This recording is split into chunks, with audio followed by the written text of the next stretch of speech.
It should be noted that in my 12-year career with the Colts and the Redskins, I never actually did what I was supposed to do, which was punt the ball. Our offense was too good here for me to punt the ball, and it was too bad in Washington for me to punt the ball. So we used me as an offensive weapon. Now, real fast, can I have my speech back? Yes. The black folder, please. You're on a roll this morning. I'm kidding. Yeah, I don't have it memorized. There are these things called concussions, and that prevents us from memorizing anything anymore. Anyhow, I do write out some thoughts because I don't want to, first of all, my wife will tell you if I don't, we'll be here well into your work day, and nobody wants that. I want to start. I'm a musician. Now, I may not look like it, but and you guys are just fantastic. Can we give?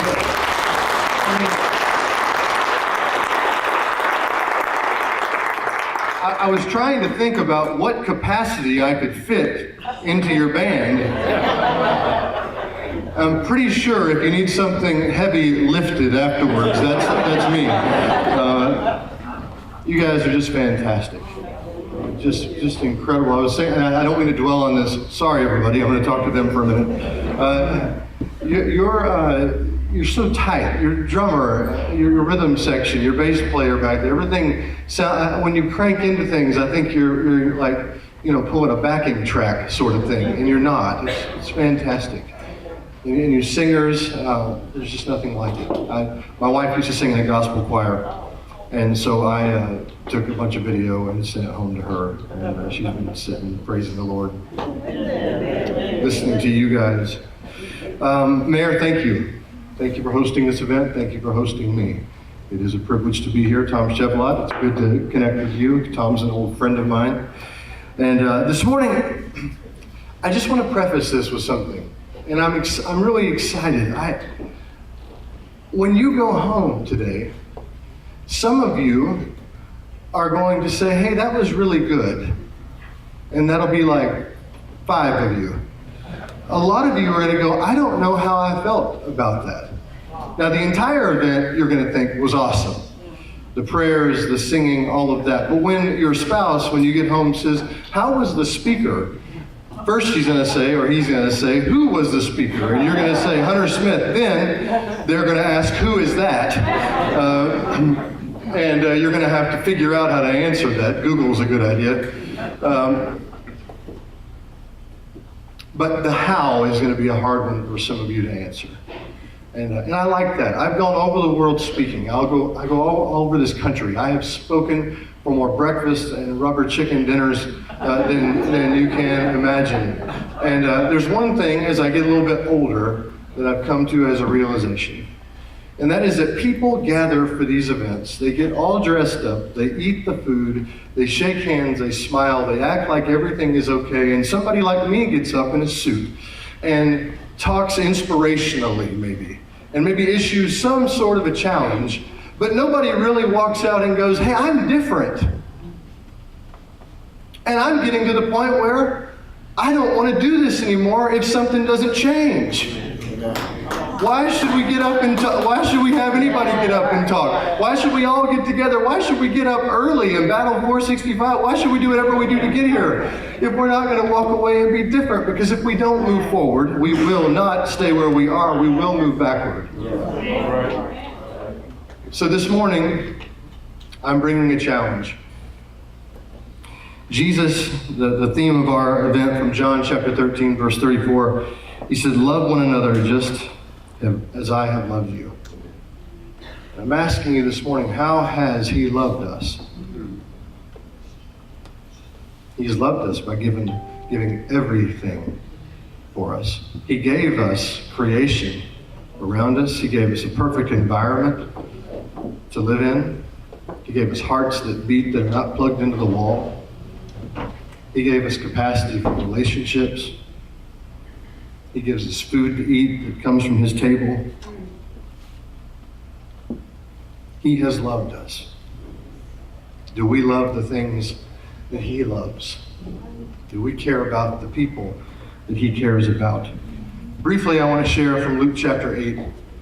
It's one of my favorite stories from Scripture because it just shows how different Jesus is from all of us. And I can assure you, he is very different even from me. And I am qualified to be a public speaker. I heard someone once say, "Hey, when did you give up on your dreams and become an inspirational speaker?" So some of y'all just won't catch that. In Luke chapter 8, Jesus is on one side of the Jordan River, and he's surrounded by people, and he's speaking, and there's this power coming off of him. And suddenly, a servant comes running up to him and says, "You've got to come to this guy's house named Jairus. He has a daughter, and his daughter is going to die." Now, you have to know that in that day, Jairus was a leader in the local synagogue. This makes him, within their culture, some kind of a socio-religious star. He is a big man. He is a powerful man. But he has no ability to heal his sick daughter who is dying. So he sends for this peasant Messiah candidate who is out with these people preaching in his sandals. Jesus says, "I'll go," when the servant gets there, and he begins moving toward Jairus' house. About that time, Jesus stops, and he says, "Wait, someone touched me." And everybody says, "Well, Master, everybody's touching you. The crowd's gathered up against you." He says, No. I felt," essentially what he says is, "I sensed faith." And he stops, and he turns, and a woman comes running up to him. He has this beautiful interaction with her. Now, you have to understand, in first century Jerusalem, she was a sick peasant woman. And that does not make her much in that day. And she ran up to him, and she says, "It was me." We don't know the whole thing. Scripture doesn't give us all the details, but there's this interaction between the two of them. He stops, and it must have taken some time because the servant from Jairus' household comes back and says, "Hey," to the disciples, he says, don't bother your master anymore. Jairus' daughter has died." I want to stop there. I want you to think about what's happened. There is a very important person with a sick daughter upstairs. Now, I'm going to take a step out and say, if I were Jesus in this situation, and that's a terrible way to lead a sentence, but we'll start with that. If I were Jesus in this situation, here's how my heart works. Now, your heart probably didn't operate like mine, but my heart works like this. I'm homeless. I'm a fledgling Messiah candidate. I've been sent by God. I'm looking for signs. And suddenly, the leader of the local synagogue in my community calls for me. I'm thinking, well, this is my opportunity. This is where the whole thing changes. This is where God is moving. God is going to bring me in, and I'm going to go upstairs and wave my hand over this woman, and it's going to be on Twitter, and it's going to trend, and everybody's going to see that I am the man, and I am powerful, and I'm going to get rid of these bad clothes and get a real robe and get a speaking gig in the synagogue, and this is how God's going to ramp up my ministry and calling, right? I'm sorry, that's just how I think. Maybe you're not the same way. But Jesus doesn't think that way. Jesus, when the opportunity comes to do something grand and to do something great, you know what he does? He stops and deals with somebody that the rest of society says doesn't matter. And he lets the opportunity upstairs die. Why?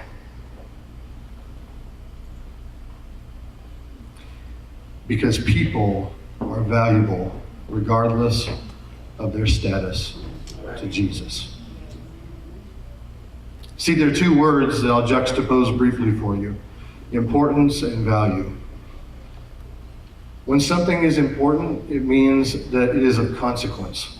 It means that it's of use. the chair you're sitting on, the fork you eat with, the computer you're about to go to work and work on. Those things are important. They're of consequence. When something is valuable, it means a price has been paid for it. And that value is equal to the price. And so what is our value? It's the price of a one and only son. I don't know about you, I've got children. And I like y'all, but I'm not giving them for any of you. And you shouldn't give your kids for me either. But God says, corrupt creation receives redemption, and the cost is my son. I'm willing to give that because that's the value I place on you. And it's the value he places on the woman down on the ground on her knees. It's been bleeding for 14 years, and it's the value that he places on the opportunity, the daughter that's in the upstairs of Jairus' house. That's how Jesus sees people. He doesn't look at them and think that one holds more value than the other. That is the God that I serve. I'd like to read something to you. And I'm going to read it. It does apply to what we're talking about today, but it's also just about my favorite piece of poetry. And it's by my favorite author, who is a gentleman from Kentucky named Wendell Berry. You should go home and read Wendell Berry. I don't tell people they should do anything, but they should do that. For some of y'all, this will be a little controversial, but I'll take it. O saints, if I am even eligible for this prayer, though less than worthy of this dear desire, and if your prayers have influence in heaven, let my place there be lower than your own. I know how you longed, here where you lived as exiles, for the presence of the essential being and maker and knower of all things. But because of my unruliness, or some erring virtue in me never rightly schooled, some error clear and dear, my life has not taught me your desire for flight, dismattered, pure, and free. I long instead for the heaven of creatures, of seasons, of day and night. Heaven enough for me would be this world as I know it, but redeemed of our abuse of it and of one another. It would be the heaven of knowing again. There is no marrying in heaven, and I submit. Even so, I would like to know my wife again, both of us young again. And I remembering always how I loved her when she was old.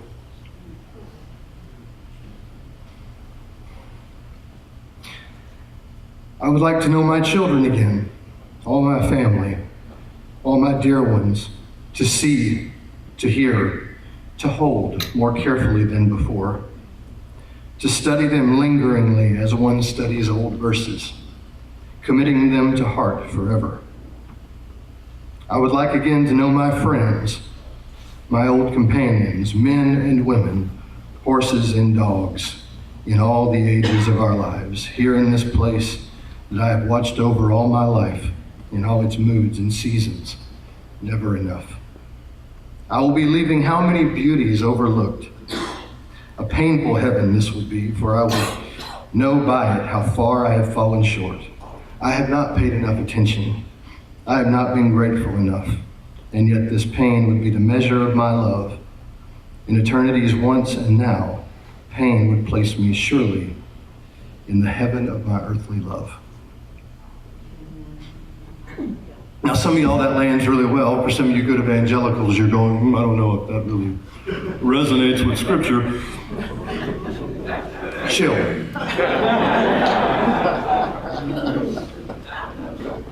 I grew up on a farm in Texas. My wife and I raised our children on a farm in Union Township. I love farming. For some of you, that resonates. For some of you, it doesn't. My memories of being a child involved my father. Walking with him, checking our cattle with him. He didn't talk a lot, but he was with us. We were together, and that was what mattered. When I began to have children, I lived nice suburban street, and I looked around and said, I just don't know how to raise kids here. For me, the medium through which all the lessons I learned were out in agriculture, and so my wife and I sold everything and moved out, and now we're dirty all the time. But I believe in it. For our family, I believe in it. I believe in soil, I believe in grass, I believe in livestock, I believe in building organic matter. I don't believe in misplacing it. I believe in using agriculture as a healer.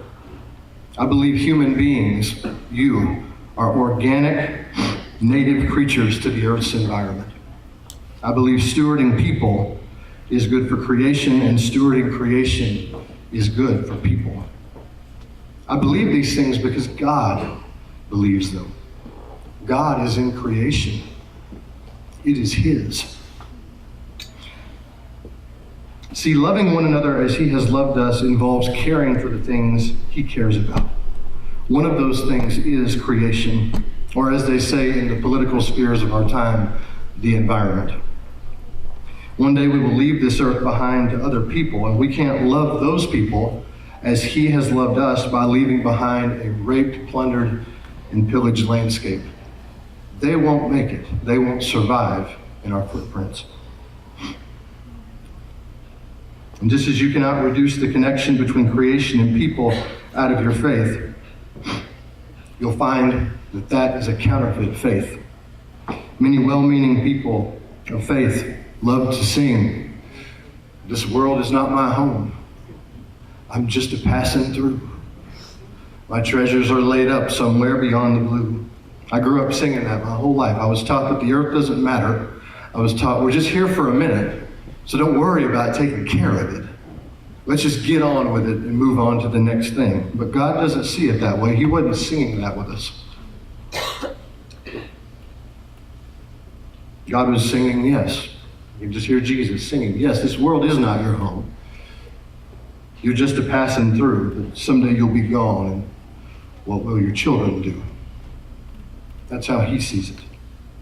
So this earth may not be our home, but it certainly is our place.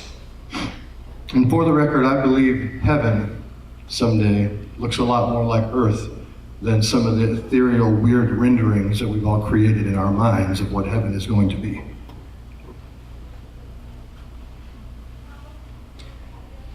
The realm of politics has become the medium through which the premier moral dilemmas of our time and history are shrunken to mere issues of policy. This is why when I bring up the term environment or environmentalism, and then I expand upon it, about our mismanagement of it, of our lack of stewardship. This is why a lot of you out there are going, oh, here we go again. Here's another greenie on his soapbox hijacking a prayer breakfast speech. I get that. And then on the other side of the aisle, I think about the term abortion and how that causes some people to think to themselves, oh boy, here we go again, another Bible-banging conservative. See, we become callous to the sad and tragic realities of both abominations, the killing of children and the killing of creation. We've become divided, and it seems, I don't know if you see it out in our world, it seems that we are beyond repair. I don't see how we come together again on this, especially in our natural strength. And the reason we're so divided is because both sides are arguing for half of an equation that cannot be complete without the other half. Remember, stewarding people is good for nature, and stewarding nature is good for people. When each side sees half of the picture, no one sees reality. One of my heroes is a guy named Joel Salatin, and he says this: a culture like ours that views plants and animals as inanimate piles of protoplasmic structure to be manipulated however clearly we in our hubris can imagine, will soon view its citizens and other cultures in the same kind of disrespectful way. See, it's all related, folks. Our lack of care for creation, displayed through many of our personal, communal, agricultural, and industrial practices, has produced an ethos of apathy toward the earth. We have hacked the systems of nature through our own perceived innovation. Processes that used to take significant time are now on fast forward. Consequences that once required us to face them have been buried, hidden, or sprayed over. Speed, efficiency, and immediate gratification have become the mantras of our people. Comfort is a right, and convenience is a virtue. Is it any wonder women come to the conclusion that they should abort their babies? The years of back and forth over topics like creation, the environment, and abortion in the public forums and on news networks have caused the realities of these things to lose their sting. They are now grouped in with taxes, healthcare, immigration, and all the other issues. This is why we are even debating the terms environment and abortion. Calling the earth an environment is very different from calling it a creation. Creation denotes that there is a creator. If you know something has a creator, you'll be more interested in it and more concerned with its well-being. There is an innate sense of stewardship when someone hands you something and asks you to care for it. This sense is absent in a bastardized term like environment. Environmentalism is a selfish term at its core, the suggestion being that this is our environment. Our environment is very different from his creation. On the other side, abortion is killing. But the word killing isn't and wasn't palatable. So that term was reduced to a softer, more nebulous version for a lot of people, abortion in its day. Then abortion, strategically reduced to a political issue, became debatable. And debatability is the first step toward concession. I think about the stickers. I saw this the other day, and I can think of it. My kids you have a sticker, and it's sitting on its backing. And it looks like it's just one piece of paper until you get the corner up. And once you get the corner up, you can take the whole thing off. That is what debatability is. It's that corner. And debate may be just fine in matters of traditional public policy, but there is nothing traditional about abortion. Now that our nation has largely conceded abortion as a reality, the powers that be have moved on to the next frontier, full-term abortion and infanticide. And make no mistake, I assure you this is not a political speech. Hearts that champion this cause are very, very dark places. We are the only culture in history to regard children as liabilities. Have you noticed that? Well, it's going to cost you a lot to raise those kids.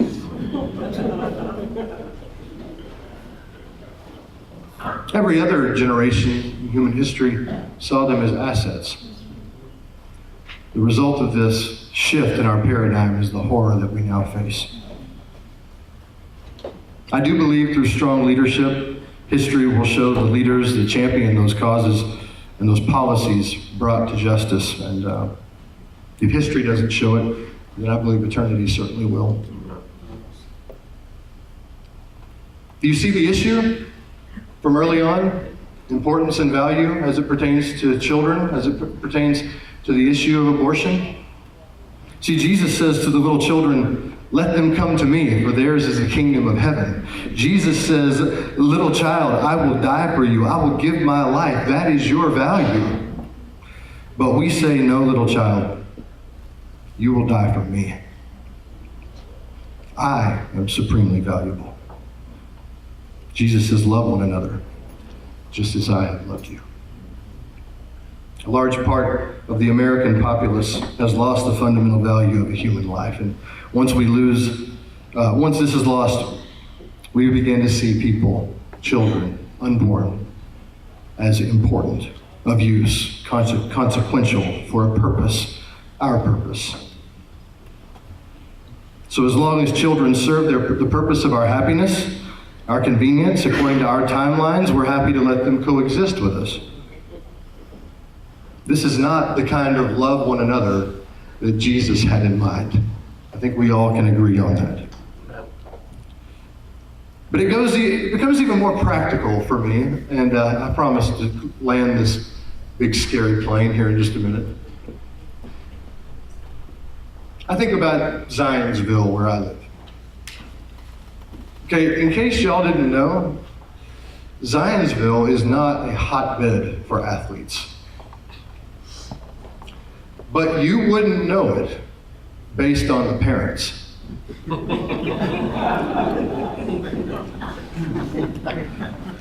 There were 5 NFL players in my high school in Sherman, Texas at one time. I played with the other 4.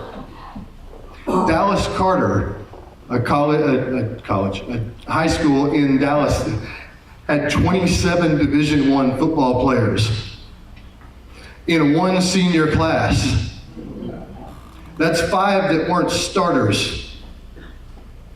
Zionsville, Indiana has had 2 Division I football players in its existence.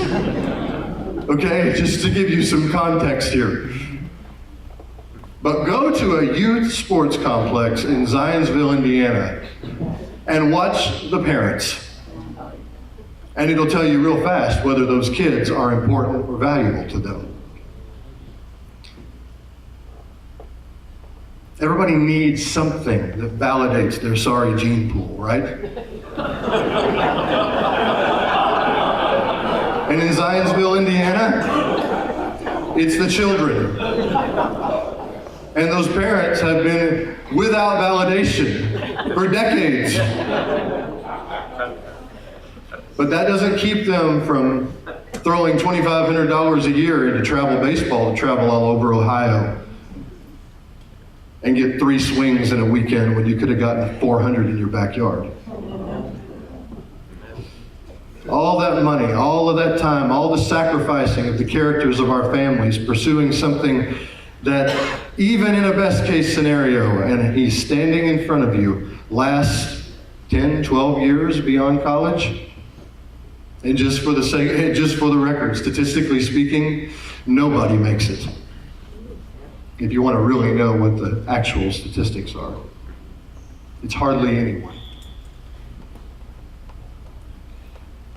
But a skewed perspective on importance and value with regards to your children will cause you to do ridiculous, expensive things, and it will cheat your kids out of their real calling, because you'll have them pursue what you want for them, not what they're meant to do. Being great athletes may make them important, but it would not make them valuable. Value is inherent. Value, the value of our children, something you would give your life for. Value can't be injured, lost, or put down. Value is forever.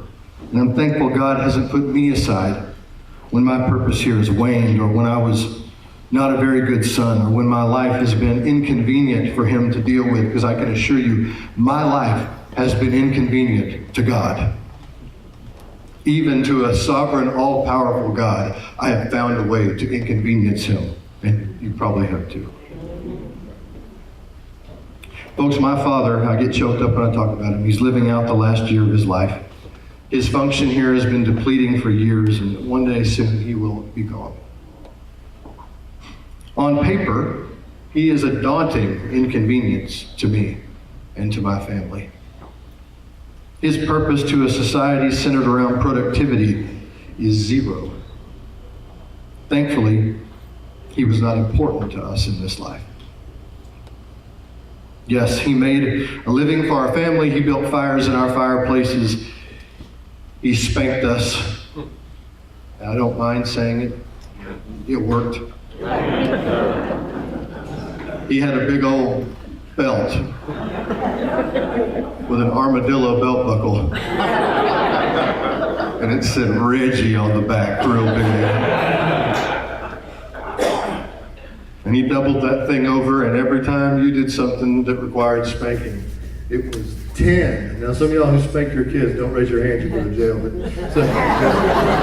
But some of y'all, I may or may not spank my children. I'm not saying one way or another. But those of you who spank your kids know that 10 non-negotiable licks from a big cowboy with 3 Coors Lights in him is a scary, scary thing. And that was my childhood. There was no getting out of it. There was no negotiating. It was 10.